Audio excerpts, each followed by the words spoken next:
Martina i avui us porto la meva exposició oral. Què és el voleibol? Què és?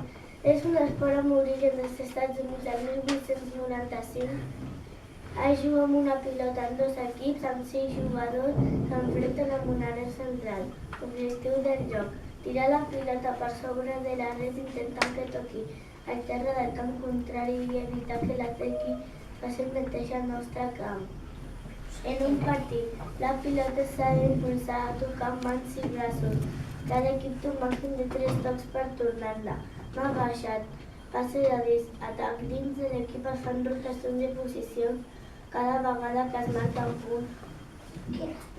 Cada 25 punts es guanya un set. En 3 sets es guanya el partit i hi ha un màxim de 5 sets.